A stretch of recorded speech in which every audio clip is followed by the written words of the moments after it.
Buenas tardes a todos, bienvenidos a Findes. Son las 18 horas, día 27 de enero. Damos por inicio la transmisión del webinario que tenemos contemplado para esta ocasión en materia de cómo desarrollar la resiliencia. Soy Emigdio Villalobos, directivo de la Fundación. Les agradezco nuevamente el que nos acompañen en esta ocasión.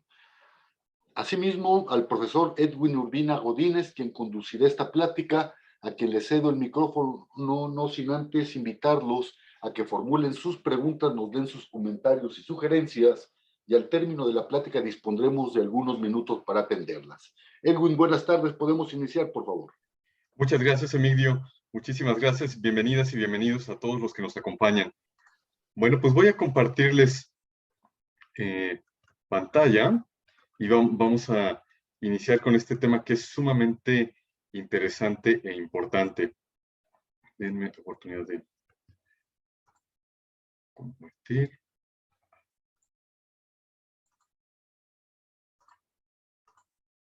Perfecto. ¿Por qué es importante la resiliencia? La vida misma es un cambio constante, es un movimiento, y a partir de ese movimiento y de ese cambio, se demanda de nosotros el tener esa flexibilidad para adaptarnos. Cuando nosotros pensamos en la resiliencia, es muy importante que nos demos cuenta que la constante común en la vida es ese cambio, y hoy en día los cambios ocurren con mucha rapidez y también ocurren de una manera bastante abrupta. Entonces, en la medida en que nosotros aprendemos a manejar ese cambio y a adaptarnos, tenemos una mayor posibilidad para desarrollarnos, madurar y encontrar la realización. Si nosotros reflexionamos y observamos la naturaleza, nos vamos a dar cuenta cómo lo que está vivo es flexible. En cambio, la dureza, la rigidez es sinónimo de muerte. Si nosotros observamos, por ejemplo, la naturaleza de un bebé recién nacido, vamos a reconocer que tiene una gran flexibilidad. Incluso los bebitos pueden subir sus piecitos hasta la parte posterior de la cabeza sin ningún problema. Y si por otro lado nosotros le pedimos a una persona de 60, 70 años que haga lo mismo, va a ser difícil a menos que se haya preparado y haya mantenido ese nivel de flexibilidad a lo largo de su vida. Entonces, algo muy importante es que nosotros podemos encontrar en la naturaleza grandes lecciones, y algo que encontraron los estudiosos de la ingeniería y de los materiales es que cuando nosotros flexionamos determinados materiales, esa flexibilidad permite la adaptación a la presión del entorno. Es decir, cuando un material se somete a una fuerza, se empieza a deformar hasta un cierto punto. Si lo soltamos, ese material recupera su condición inicial, su forma inicial. Entonces, cuando hablamos del término resiliencia, hablamos de un término que deriva del latín resilio, que significa volver atrás, rebotar, es decir, regresar a la condición inicial. Entonces, cuando los psicólogos descubrieron este término que se ocupa en los materiales, en ingeniería, para describir una propiedad flexible, dijeron, muchas personas, luego de pasar por situaciones difíciles, se recuperan y vuelven a florecer y a salir adelante. Entonces tomaron este término, que es el de resiliencia, para representar esta cualidad que tenemos los seres humanos de sobreponernos a situaciones que implican un desafío, que implican todo un reto y que incluso se convierten en una crisis en determinado momento de nuestra vida.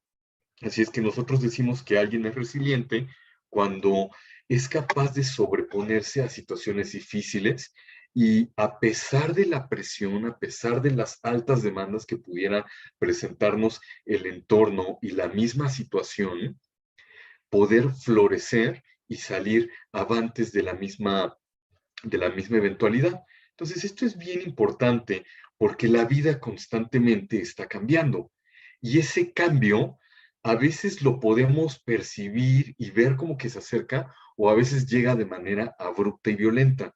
Por ejemplo, yo tuve un maestro que fue doctor y doctor en medicina. Su especialidad era la medicina nuclear, y estuvo haciendo estudios de doctorado en Harvard y de postdoctorado en Tulane. y después se asentó a vivir en Nueva York. Y ahí tomó clases de una ceremonia muy particular que tienen los japoneses, que es la ceremonia del té. Entonces, él empezó a estudiar el té y le gustó tanto que decidió irse una temporada a Japón y conocer un poquito más sobre la filosofía del té, la filosofía zen, y decidió estar durante una temporada de aproximadamente 6 meses en un monasterio zen. Entonces, cuando él como académico llegó al monasterio y le dijeron que iba a tener una audiencia privada o un mondo con el maestro del templo, pues le dijeron que le iba a dar una lección. Entonces él pensaba que iba a ser como en las universidades de acá, de este lado del océano, y que él iba a dar una cátedra. Entonces le dijeron, mira, el maestro es venerable, hay que respetarlo y mostrarle respeto. Así es que cuando te acerques, te tienes que aproximar a él, sentar a cierta distancia, hacer una reverencia y luego esperar pacientemente a que te dé la instrucción. Entonces él hizo lo propio, se acercó, hizo sus reverencias y luego quedó sentado en una posición de flor de loto, esperando la instrucción que le iba a dar el maestro. Entonces, cuando hizo el protocolo y se cumplió las formalidades, el maestro del templo tenía una figurita como esta que estamos viendo aquí, que se llama Daruma. Entonces el maestro golpeó violentamente la figurita y esta figurita se empezó a sacudir y empezó a oscilar de un lado al otro hasta que paulatinamente regresó a la posición que estamos viendo en este momento en la imagen. Hecho esto, el maestro le dijo, Daruma, y le hizo una señal para que se retirara. Entonces el traductor que estaba ahí le dijo, ya te puedes retirar. Le dijo, ¿cómo que ya me puedo retirar? Dijo, pues ya acabó tu lección. Y entonces mi maestro decía, yo en ese momento entré en shock y pensaba, ¿cómo va a terminar la lección si ni siquiera ha empezado? Sin embargo, Cuando salió de, cuando salió de la audiencia, le preguntó al traductor, oye, pero a ver, explícame, no entiendo nada, ¿qué está pasando aquí? O sea, vengo desde tan lejos y lo único que me dice es Daruma. Entonces él le dijo, sí, tienes que meditar sobre lo que te acaban de enseñar. Reflexiona y descubre el significado profundo. Así es que, luego de una profunda meditación, él llegó a la conclusión de que era una gran lección la que le habían dado. La vida nos sacude y muchas veces vamos por la vida tranquilamente en nuestro camino de desarrollo, como lo podemos ver en esta curva. Entonces vamos ascendiendo tranquilamente y vamos cultivando éxitos, vamos desarrollándonos plenamente, pero un día de tantos ocurre un cambio inesperado, una situación que podemos llamarle una crisis. ¿Sí? Y llegados a ese punto, ¿verdad? Es decir, habiendo sido sacudidos como aquel muñequito de Daruma fue golpeado por el maestro Zen, tenemos dos vías. Una de ellas es sucumbir y dejarnos vencer, dejarnos aplastar por aquello que está sucediendo. Y la otra vía es reinventarnos. De alguna forma, es un proceso de renacimiento y de adaptación a las nuevas condiciones. Entonces, este es el punto de diferenciación, ¿verdad? Entre la realización personal, ¿verdad? Y vivir en frustración y en un periodo de decadencia. Entonces, esto es bien importante porque para nosotros poder dar el paso de la renovación y ser resilientes y sobreponernos, necesitamos entender muy bien qué es la resiliencia en el ser humano y cuáles son las condiciones para que esa resiliencia se presente. Primero que nada, tenemos que tener una autoestima consistente y esta es una labor muy importante. Si nosotros crecimos en un contexto en el que la desaprobación era constante, en el que la comparación era constante y en el que encontramos huecos importantes para nuestra autoestima, tenemos que trabajar en ir transformando esas semillas que fueron sembradas y sustituirlas por otras a fin de que cuando se presente un desafío, nosotros experimentemos internamente este sentimiento de ser capaces de salir adelante.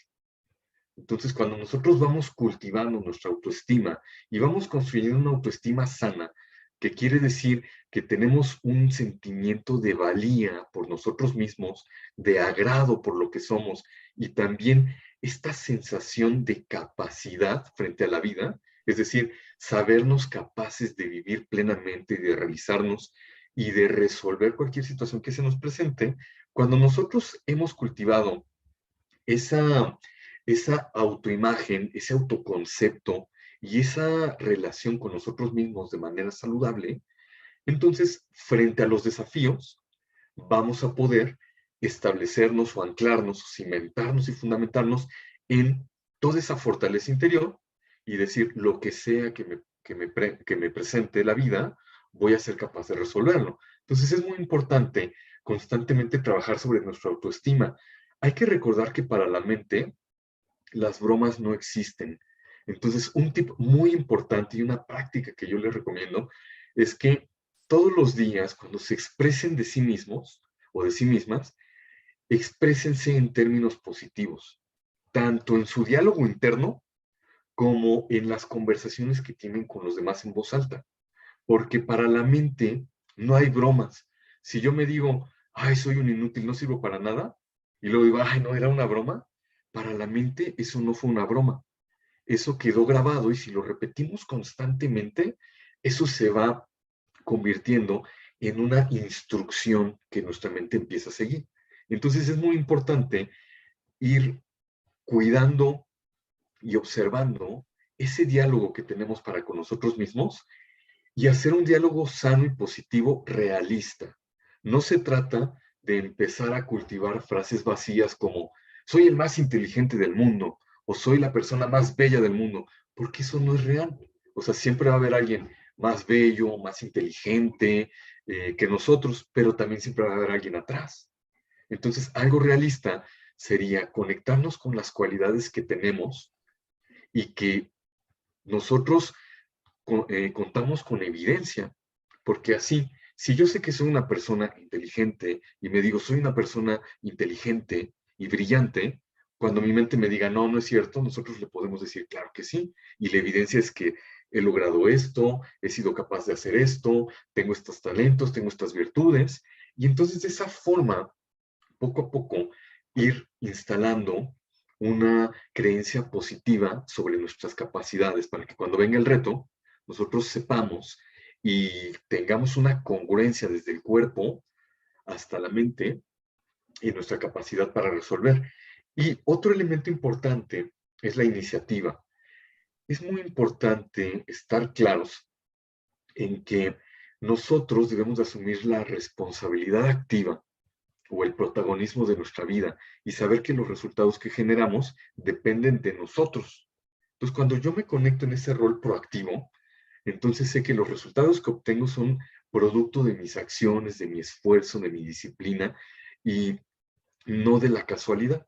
Entonces ese es un elemento muy importante porque cuando se nos presenta una situación que no esperábamos, como sucede muchas veces, o como por ejemplo cuando llegó la pandemia, pues a muchos nos tomó por sorpresa, el tomar ese rol activo implica que podamos movernos y decir, si afuera están ocurriendo diferentes situaciones desagradables y de riesgo, pero yo puedo hacer acciones dentro de lo que está en mis posibilidades para cuidarme, protegerme, ser responsable, cuidar mi salud, cuidar mi entorno y poner todas las condiciones para salir favorablemente de esta situación, independientemente de lo que esté pasando. Ajá. Entonces aquí llegamos al tercer punto, la independencia, esta capacidad de conducirnos bajo nuestros propios recursos y no estar viviendo en función de otro o de otras circunstancias, porque hay veces que las personas dicen, yo voy a ser feliz el día que tenga este coche, yo voy a ser feliz el día que tenga tal casa, yo voy a ser feliz el día que tenga este trabajo. Y si las condiciones de pronto no están para eso, no podemos vivir de manera infeliz, ¿no? Hay que estar claros que sí es importante tener cosas y sí nos brindan bienestar, pero la felicidad no está ahí. ¿No?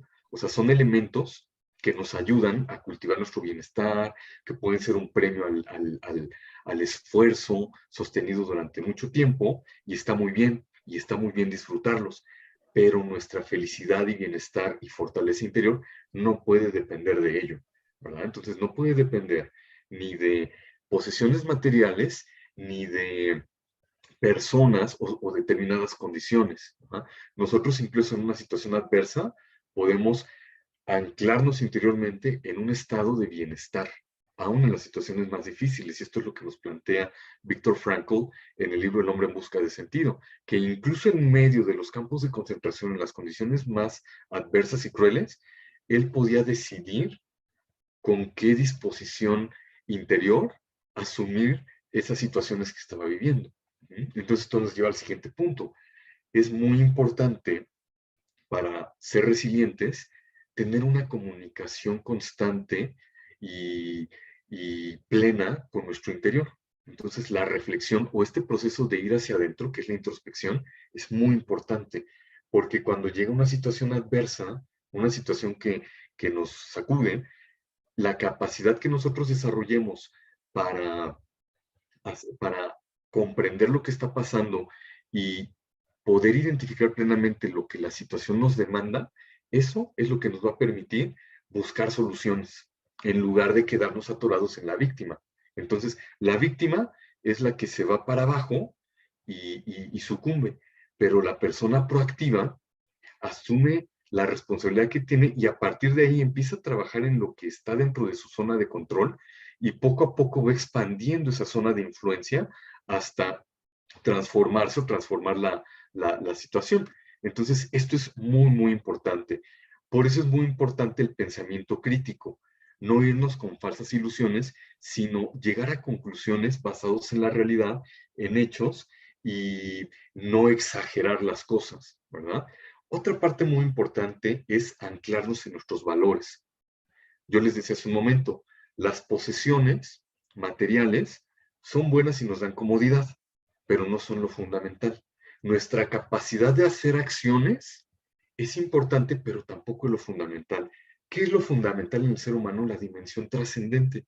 Es decir, aquella en donde están los valores, donde están las creencias más profundas y donde está nuestra visión global de lo que es el universo, lo que es la vida y lo que somos nosotros. Entonces, anclarnos en ese nivel de moralidad es muy importante.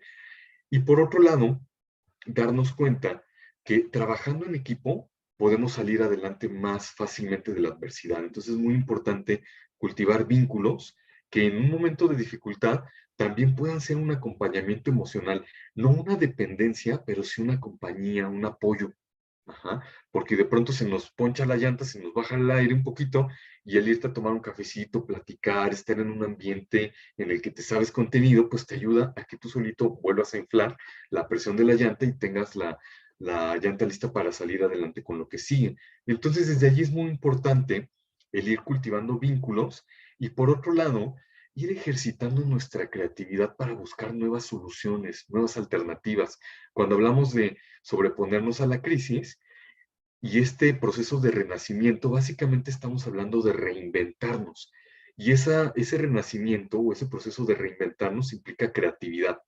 Entonces, es muy importante que nosotros cultivemos esa creatividad y que derivado de ello vayamos explorando nuevas alternativas. Y finalmente, no tomarnos tan en serio y no tomar las circunstancias tan en serio.